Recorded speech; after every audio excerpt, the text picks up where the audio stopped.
Hello, I welcome you all to the 11th online lecture of the course Engineering Thermodynamics.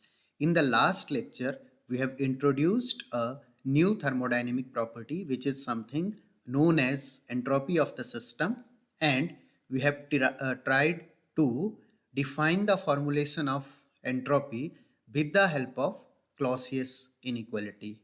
So it means entropy change of a system is something which we have derived based on the second law of thermodynamics. However, absolute value of the entropy is something which we derive based on the third law of thermodynamics, which I'll discuss in the subsequent lectures. So while going through the Clausius inequality for defining the formulation of entropy, we have found that cyclic integral of del q by t is less than 0 for a irreversible process, and cyclic integral del q by t is equal to 0 for a reversible process. After that, we found that instead of a cycle, if we are having only a process which is changing from one thermodynamic state to another thermodynamic state, there also we can write for that process ds is equal to del q by t. However, this del q by t has to be integrated only along a reversible path, whereas the left hand side ds will be identical whether we are going through a reversible path or through a irreversible path, because it is something which is the property of the system. So today, now let us start our discussion with entropy change for reversible processes. So we know that in case of a Carnot cycle, all our processes are nothing but reversible processes. So let us try to see that how this entropy formulation, whatever we have studied, can be employed for the different processes that made the combined Carnot cycle.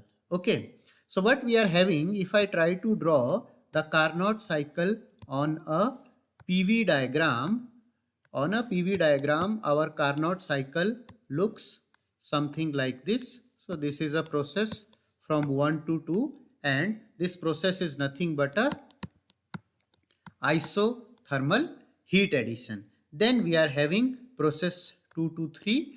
This is a reversible adiabatic process. Then we are having process number 3 to 4, which is nothing but a isothermal heat rejection process. And then we are having process number 4 to 1, which is nothing but a reversible adiabatic compression. Now, if all the processes of this PV diagram I have to plot on a TS diagram. So TS diagram is nothing but the relationship in between the temperature and the entropy of a substance. So 1 to 2 process is nothing but a isothermal process. It means during the process 1 to 2, our temperature is nothing but constant. So on a TS diagram, what will be happening? The state will be changing from point 1 to point 2. However, the temperature at these two different points will be remaining same. So this process 1 to 2 is nothing but becoming identical to that of a constant temperature heat addition. Now comes the process number 2 to 3. Now we know that process 2 to 3 is nothing but a reversible adiabatic process. So it is a reversible process as well as a adiabatic process. Now we have found in our previous lecture that ds is nothing but equal to del q by t when it is calculated along a reversible path. Now what we are having, process is reversible, it means I can use this relation directly, that ds is equal to del q by t. Now for this process 2 to 3, what we are having? We are having this as a adiabatic process. It means our del q is nothing but equal to 0. If del q is equal to 0, I can simply say that ds is equal to 0. The meaning of ds is equal to 0 is nothing but s is equal to constant. So it means when we are having a reversible adiabatic process, which is known as process 2 to 3 in our Carnot cycle. Okay, so it means for a reversible adiabatic process, because heat transfer delta Q is equal to 0 for a adiabatic process and ds is equal to del Q by T for a reversible process. So if we combine both the reversible and the adiabatic features, we can say that ds is equal to 0. It means if ds is equal to 0, entropy of the process will be remaining constant. So this is a process in which entropy of the system is not changing. If entropy of the system is not changing during this process 2 to 3, so this is nothing but a isentropic process. So the process in which the entropy of the system remains constant, that process we will be calling as nothing but a isentropic process. And this isentropic process, how we have found? We have found with the formulation of reversible and adiabatic. So it means that any reversible adiabatic process if we are having, for that reversible adiabatic process, always the entropy change of that process will be equal to 0 and entropy throughout the entire process will be remaining constant. So that's why if we are having any reversible adiabatic process, we can call that as nothing but our isentropic process. Okay. However, the reverse of this one is not true. It means that if we are having an isentropic process, we cannot say that this process will always be a reversible adiabatic process. So this is something which we will try to see in the subsequent lecture. However, at present you have to only remember one point, that if we are having any process which is undergoing through reversible adiabatic conditions, we can simply call that process as isentropic process. Okay.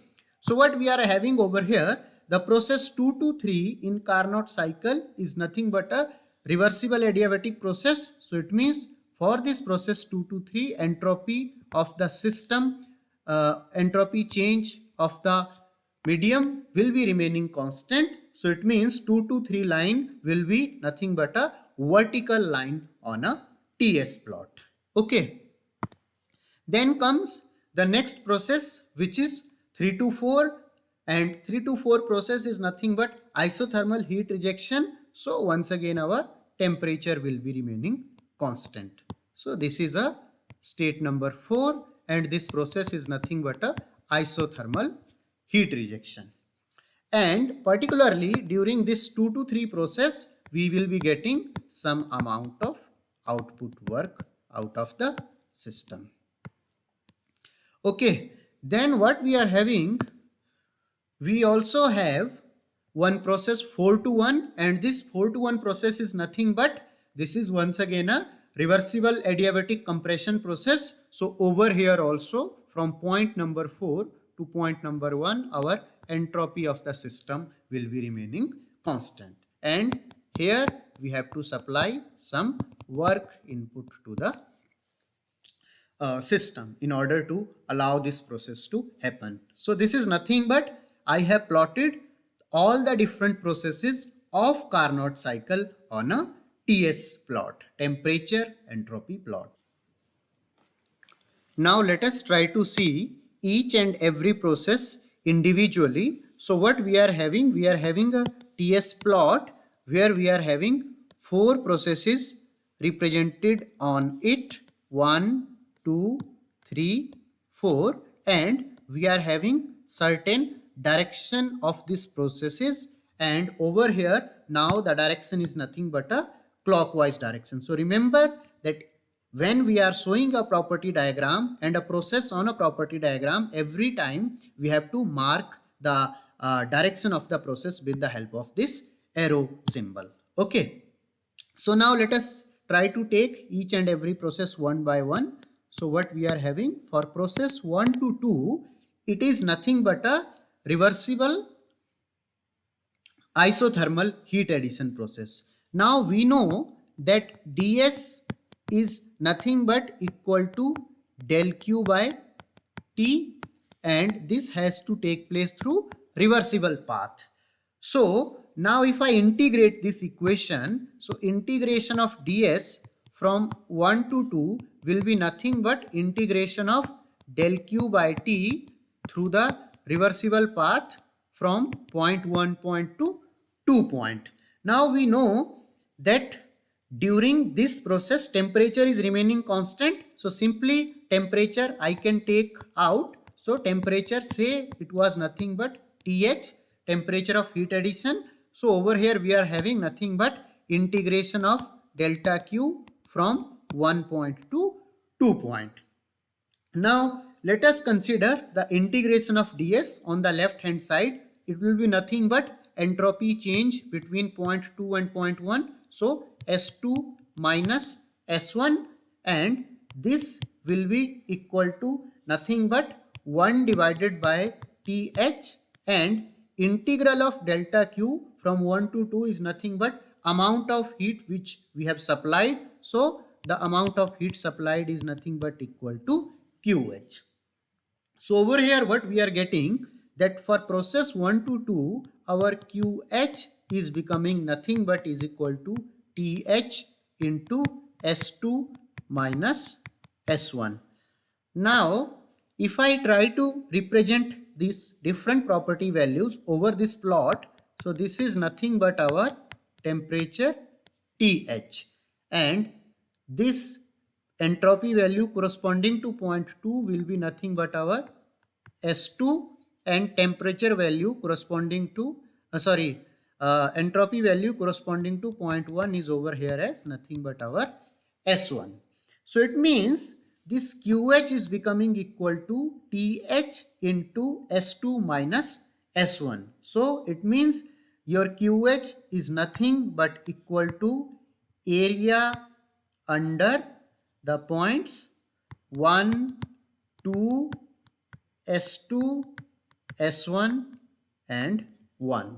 So whatever area under this line 1 and 2 we are having with the change in entropy values, that is nothing but our amount of heat we have added during this reversible isothermal process.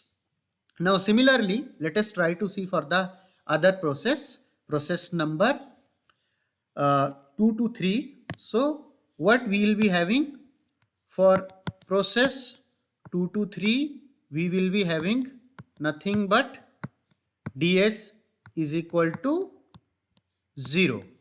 Okay, because it is a reversible adiabatic process. So ds is equal to 0. This implies that S2 will be nothing but is equal to S3. Now let us go for process number 3 to 4. So for process number 3 to 4, what we will be having, the amount of heat. So for process 3 to 4, ds will be nothing but is equal to cyclic integral of ds from point 3 to 4 will be nothing but integral from 3 to 4 del q by t through a reversible path.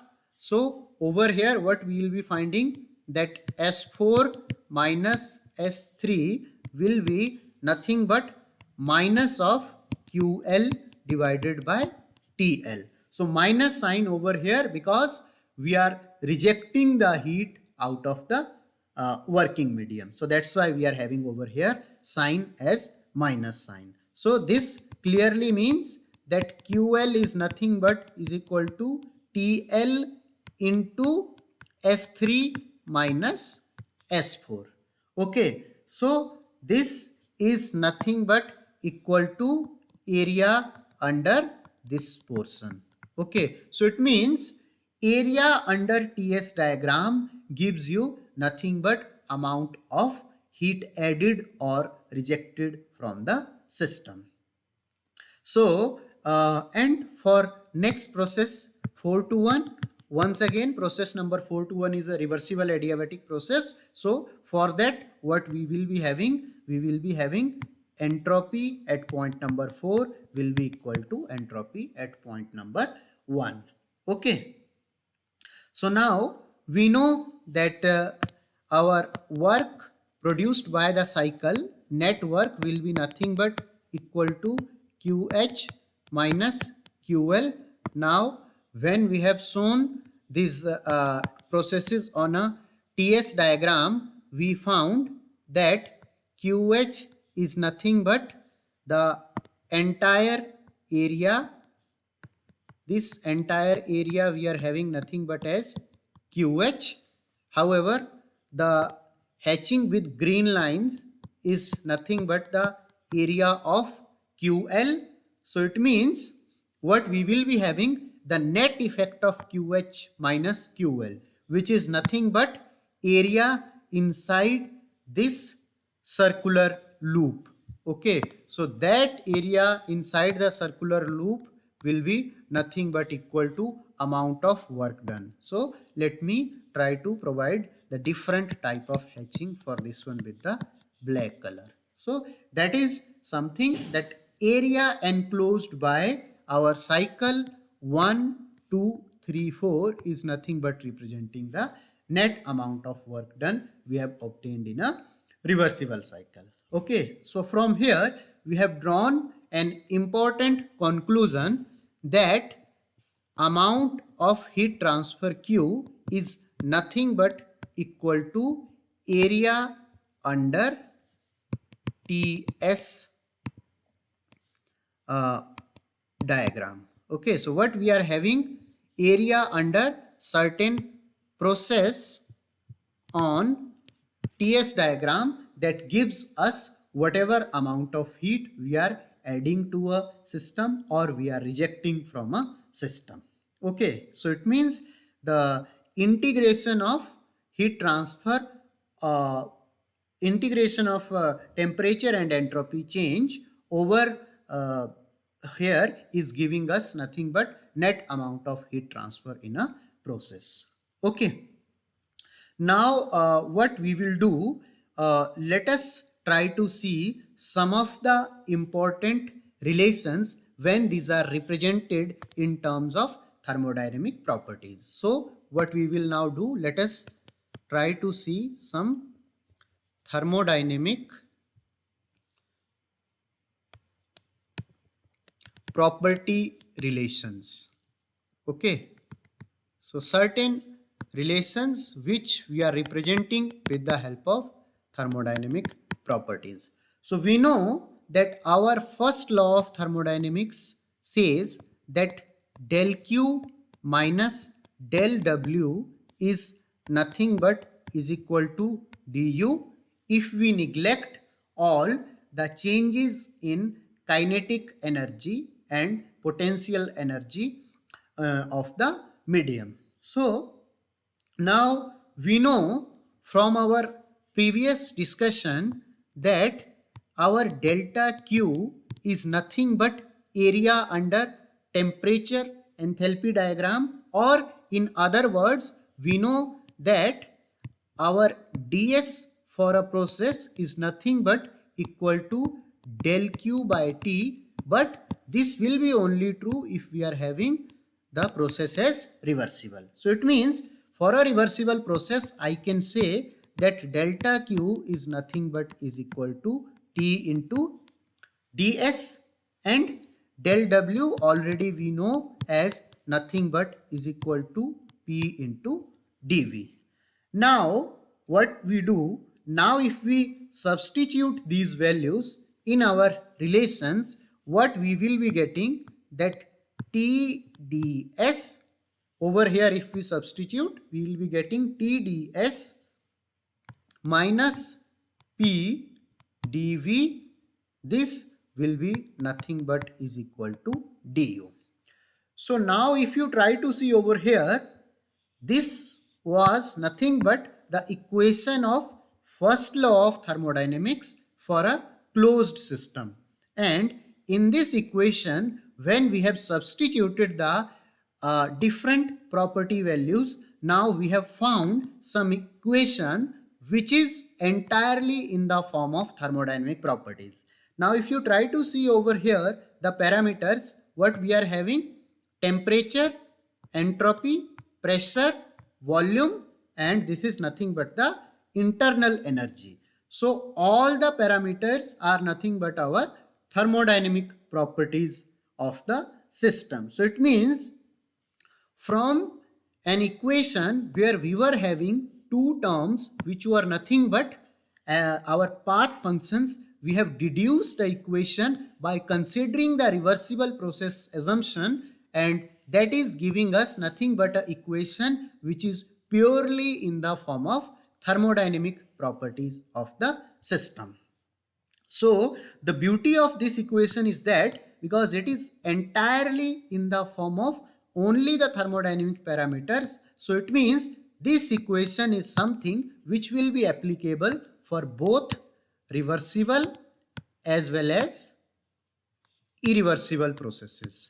Okay, why? Because it is in the form of all the parameters are nothing but the thermodynamic properties. So if all the parameters are thermodynamic properties, it means it will be only depending on the state functions, property values only. So that's why this is applicable for both reversible as well as irreversible. However, if this equation has to be integrated, only we can integrate this one along a reversible path.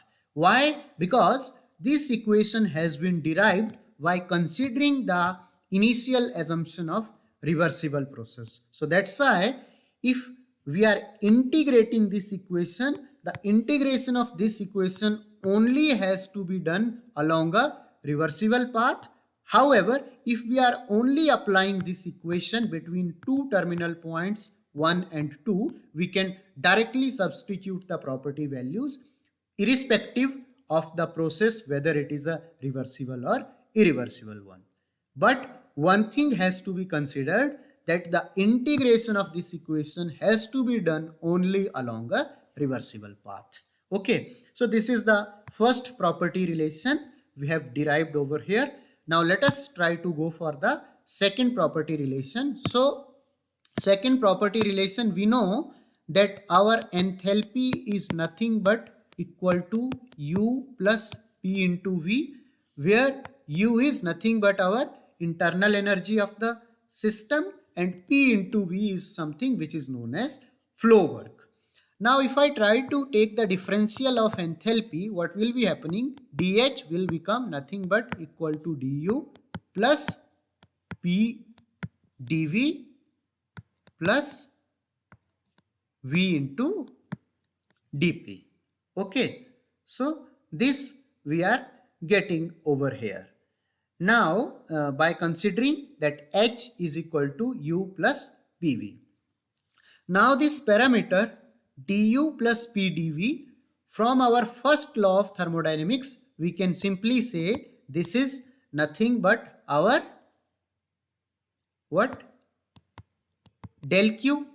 And just now we said that our del Q is nothing but becoming identical to that of a T into ds. So it means I can simply say that dH is equal to T ds plus V into dP. Okay, so this is something which is our second thermodynamic property relations, which includes the properties as enthalpy, temperature, entropy, volume and pressure of the system. Once again, over here also the same conditions are applicable, that this equation can be applied for any type of system, whether it's reversible or irreversible. However, if this has to be integrated, this has to be integrated only along a reversible path. Okay, so now you people will be surprised to see over here that PDV term is something which usually we have seen earlier, and this PDV term is something which is known as displacement work in a closed system. Okay, it means the system where boundary of the system is actually expanding. Now, in case of open system, we have earlier seen that boundary of the system normally we are keeping as fixed. So it means this displacement work for a open system will be equal to 0. However, we have come up with some new equation, a new term as V into dP. So this V into dP is something which is known as work done in an open system. Okay, so this is something which is work done in an open system. So let us try to understand this with the help of a example. So let us consider the example of a steady state device, pump. So in case of pump, what we are having? In case of pump, nothing but process is reversible adiabatic. It means for a pump, TDS will be equal to 0. So what we will be finding for a pump? That DH, say this pump is happening, the process number 421. It means for this pump, process which is taking place inside a pump, we can simply say that H1 minus H4, because final point is point 1 and initial point of the process is point number 4. So H1 minus H4 will be equal to nothing but volume integral of, because this we have done integration, so integration will be H1 minus H4 will be nothing but integral of V into dP. Now if we write this equation for per unit mass basis, I can simply divide both sides by mass. So H1 minus H4 divided by mass of the working fluid will be equal to nothing but integral V by M into dP from 4 to 1. So this side we will be finding nothing but difference of specific enthalpies, and volume by mass will be making nothing but specific volume small v integration from 4 to 1 into dP. Okay, so we already know that from our steady flow energy equation that H1 minus H4 is nothing but our work supplied to the pump. So this we have already seen. If this H1 minus H4 is becoming identical to work supplied to the pump, so it means integral of V into dP is also nothing but equal to work. So this is something which we call the integral of VdP as work done in an open system, okay, or in a control volume system. So this is something which a new term we have seen for the definition of work. And moreover, in case of a pump, what will be happening? Always we will be increasing the pressure of a liquid when water is in the liquid phase, and for a liquid specific volume is something, it is nothing but 1 by density. So if a liquid is incompressible substance, so inside a pump specific volume will be remaining constant. So I can take specific volume outside the integration, and integration of dP will be coming out to be nothing but P1 minus P4. So it means while deriving the thermodynamic property relations, we have come up with a new term which is nothing but integral of V into dP, and that is something which is known as work done in an open system, that we have tried to see with the help of an example. So now what we have done, we have come up with two equations. Okay, one equation is nothing but T into ds is equal to D into U plus PdV, which we have derived from the first law of thermodynamics for closed system. And then when we have included the definition of enthalpy, from that we found that TdS is equal to nothing but dH minus VdP. Okay, so these two thermodynamic property relations we have derived over here. For these relations, we have found two conditions. Condition number one is these are applicable for both reversible as well as irreversible processes. Okay. However, second condition is that the integration, if we have to perform the integration has to be performed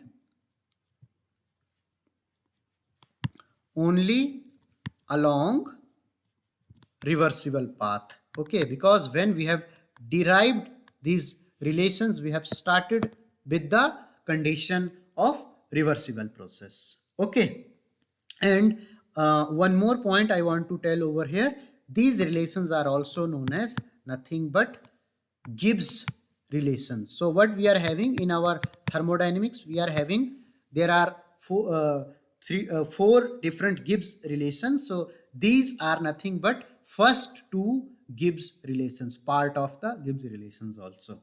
Okay. So this is all about the thermodynamic property relations.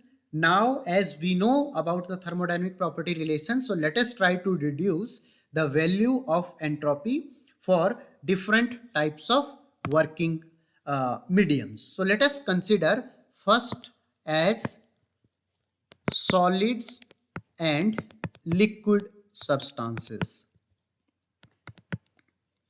Okay, so what we are having, just now we found that our TdS is nothing but du plus P dV. Okay, now we know that solids and liquids are something which are nothing but our incompressible substances. So this dV will be becoming 0 for these substances. Okay, so it means I can simply say that ds over here will be equal to du divided by T.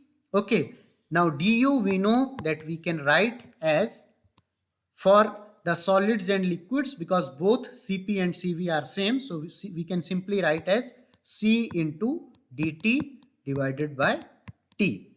So for if we have to find out the change of entropy between 2 points, so we have to do integration. So integration of ds will be coming out to be nothing but integration of C into dt by T. And if we consider that we are doing this integration between two different states, 1 and 2, so this over here what we have to do, we have to found the dependence of C as function of temperature, and then we have to substitute in this equation to find out the entropy change. However, if we consider the assumption of C is equal to constant, in case of constant specific heat, then we can simply say that S2 minus S1 for a liquid or vapor will be nothing but equal to C into ln of T2 by T1. Okay, so this also we have got over here, that if C is equal to constant, then either for a liquid we can simply say that S2 minus, or for a solid we can simply say that change of entropy between two states will be equal to C into ln of T2 by T1. Okay. Now let us try to see once again the change in entropy for our most commonly working mediums, which we see in case of our thermodynamics course, that is nothing but entropy change for a ideal gas. Now we know that TdS, once again we will be starting with the same thermodynamic relations, du plus PdV. Now if I divide with temperature, and instead of du for an ideal gas I can write as Cv naught into dt by T, plus we know that for an ideal gas nothing but PV is equal to RT. So what I can do, I can replace this P with the help of RT by V. So I can simply write as R into T divided by V into 1 by T, because from here also 1T I am dividing into dV. So it means now if I have to find out the entropy change of ideal gas between 2 points S2 and S1, I have to do S2 minus S1, which will be nothing but integration of ds from 1 to 2, which will be nothing but integration of Cv naught into dt by T,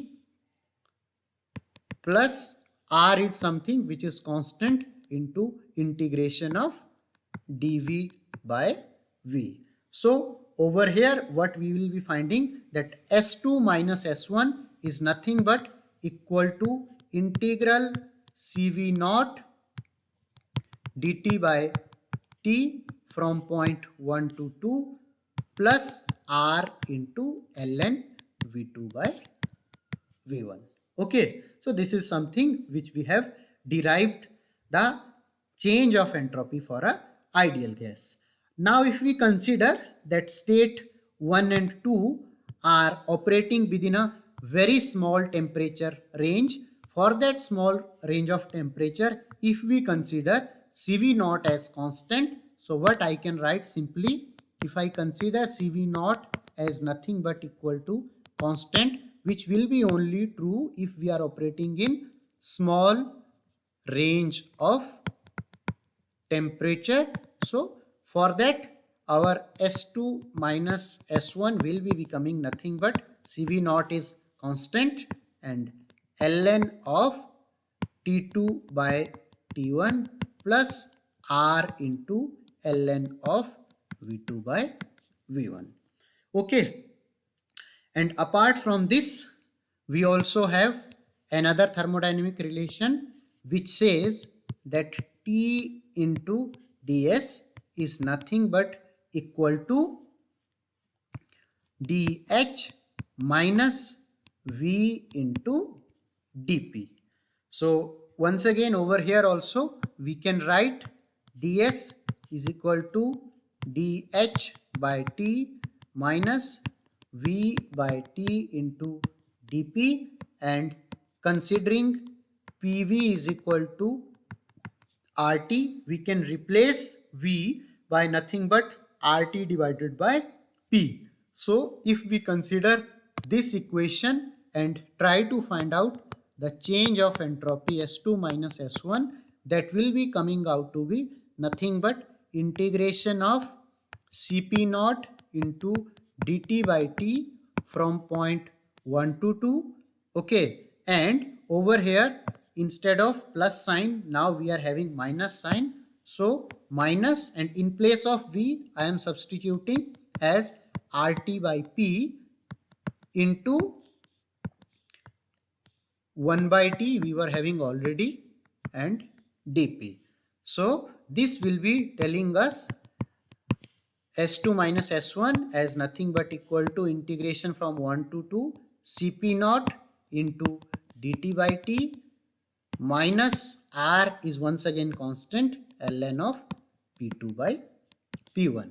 Then once again we can take the assumption of Cp naught is equal to constant, and ultimately we can represent entropy change S2 minus S1 as nothing but equal to Cp naught into ln T2 by T1 minus R ln P2 by P1.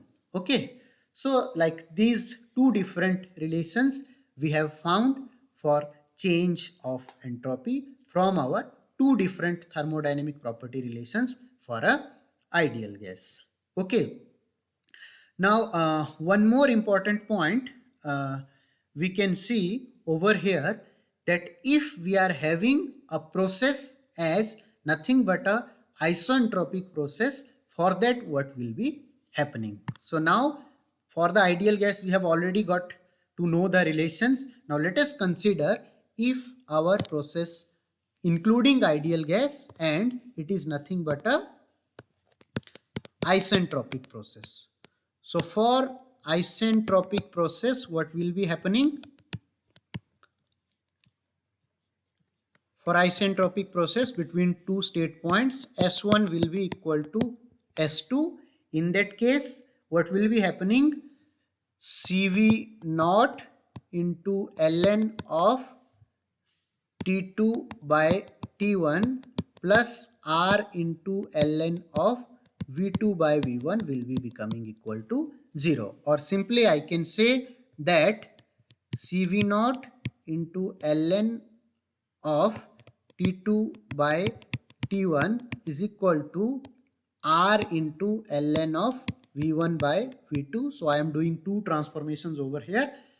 I am taking R to the right hand side with a negative sign and also changing the ratio of log, which will be giving one more negative sign.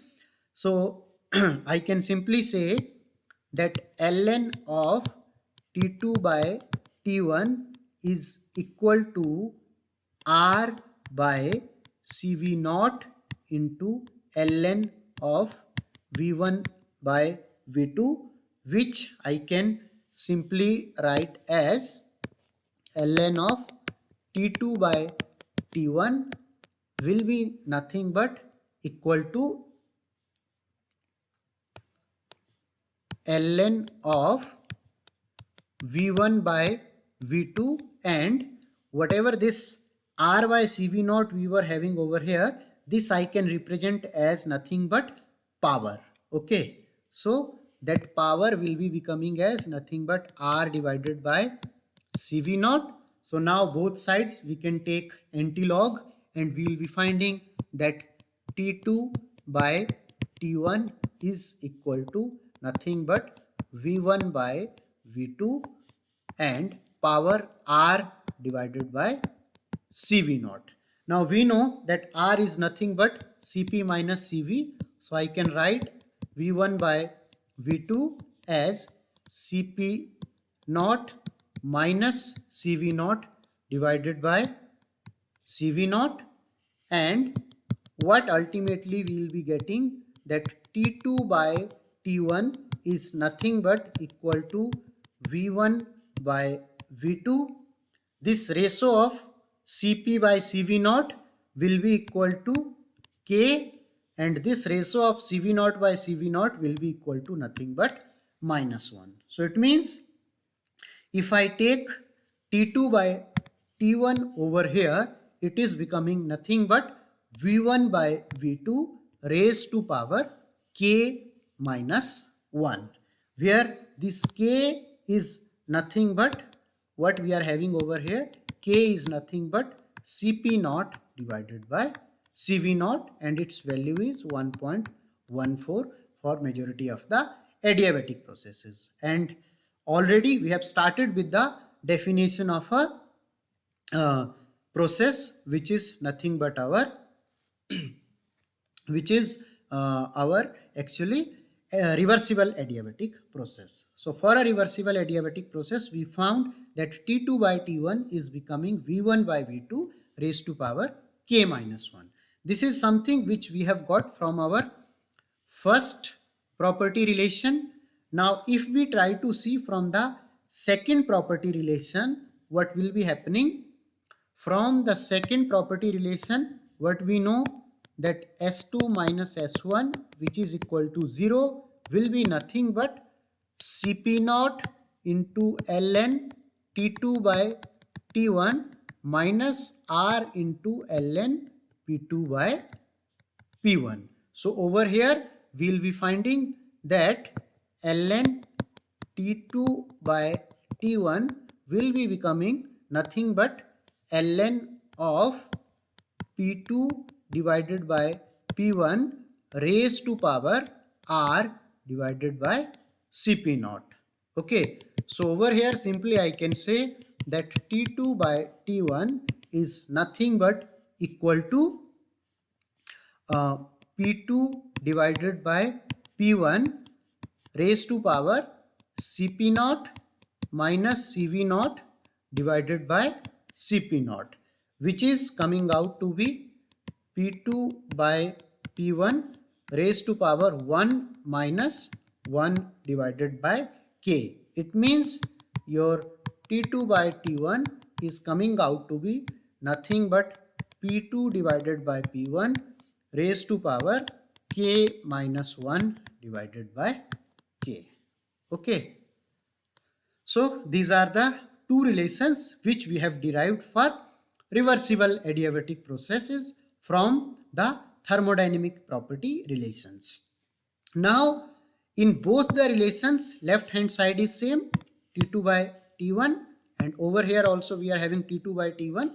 So if we equate both the right hand sides, what we will be getting, that V1 divided by V2 into K minus 1 will be nothing but equal to P2 divided by P1 into K minus 1 divided by K. So over here K minus 1 will be cancelling, and we will be getting V1 by V2 is equal to P2 by P1 raised to power 1 by K, and ultimately what we will be finding, if we take this to another side, okay, it means we multiply by K both sides, we will be finding that P2 by P1 is nothing but V1 by V2 power K. Okay,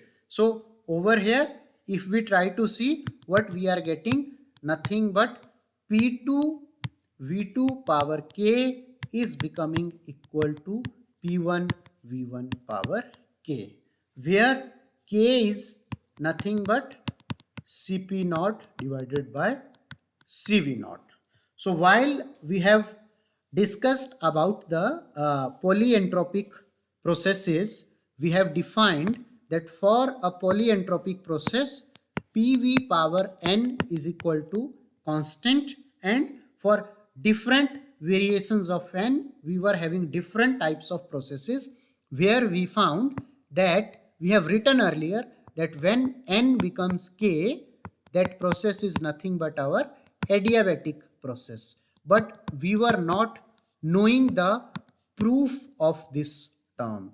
But now with the help of these thermodynamic property relations, we have found that when in a relation of polyentropic process, value of n is becoming equal to k, that is something which is corresponding to a reversible adiabatic process. So that's why we call that when n is equal to k, our process is nothing but a adiabatic process. Okay, so that is something which we have also seen in our earlier lectures. Just I have told you to remember during that time. Now we have seen the proof of that one, that why for adiabatic process n is equal to k. Okay. So now as we have entered into the polyentropic process, so let us try to see some more features of a polyentropic process. So what we have seen, generally for a polyentropic process, we says that any process if we are having for which PV power n is equal to constant, if any process follows this relation, that process we call as nothing but our polyentropic process. Now this is nothing but coming in terms of power. So it means the clear example of this one is that if we represent a polyentropic process on log P and log V diagram, what we will be finding, the process will be coming nothing but with the help of a straight line. Okay, and now if we try to see the slope of this process, so this over here will be nothing but the slope of the process. So slope of this process over here will be nothing but equal to minus n. Okay, so because over here the process is going in the negative direction, so that's why it is having slope of minus n. So if any of the process shows this type of feature, that we call as nothing but our polyentropic process. So the feature is that if we plot it on log p and log v diagram, it is represented with the help of a straight line. So what will be happening for this process? Obviously, if we are showing it like this, I can simply say that d ln p, okay, that is nothing but change in y coordinate divided by d ln v. D ln v is nothing but change in horizontal coordinate.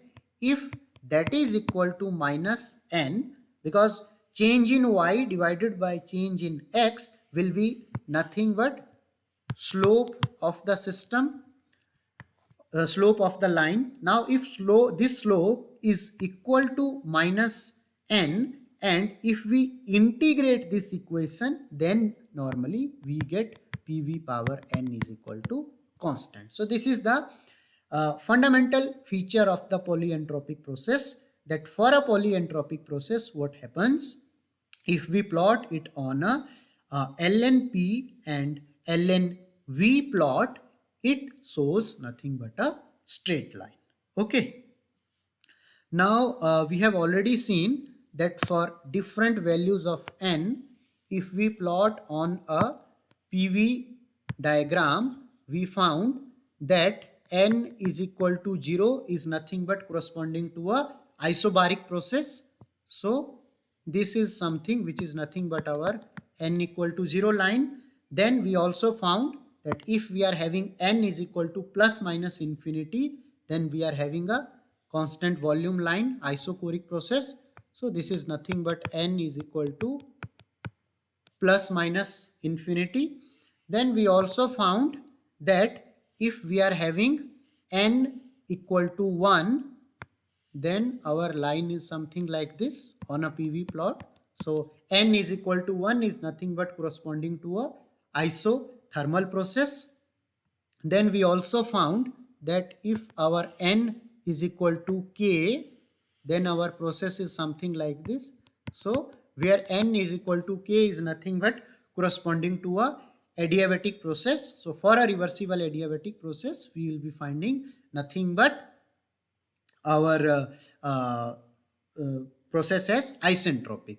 Okay, and now if we try to plot nothing but n is equal to minus 1, so n will be minus 1 is something like this. Over here we will be having, however, n equal to minus 1 is not having much physical reason, rather it is having only a negative variation of PV plot. Okay.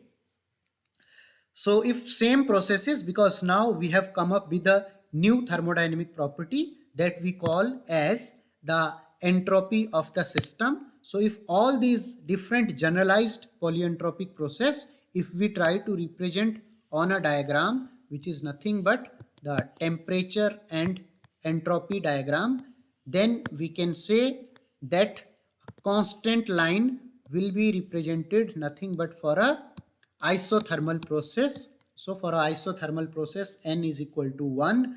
Then apart from that, vertical line will be representing nothing but n is equal to k, because k is nothing but our reversible adiabatic process. So n is equal to k is applicable for a reversible adiabatic process. Reversible adiabatic process is nothing but a isentropic process. So for that, entropy value will be remaining constant. So this line is corresponding to n equal to k. So it means this range over here is also having variation from n varies from 1 to k. Okay, so this range over here is for n varying from 1 to k.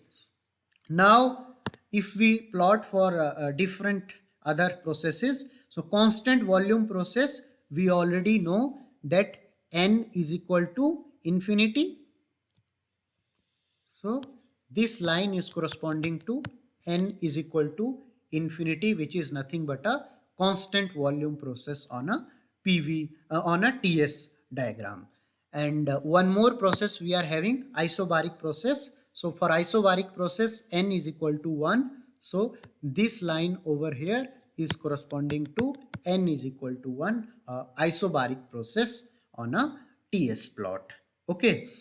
So over here, if you try to see, you will be finding that the slope of a temperature entropy diagram for a isochoric uh, process is more in comparison to the slope of this diagram for a isobaric process. This you can see with the help of basic thermodynamic property relation. So we have found two thermodynamic property relations as nothing but first was TdS is equal to du I can simply write as Cv naught into dt plus P into dV. So if I take a isochoric process, for a isochoric process, what will be happening?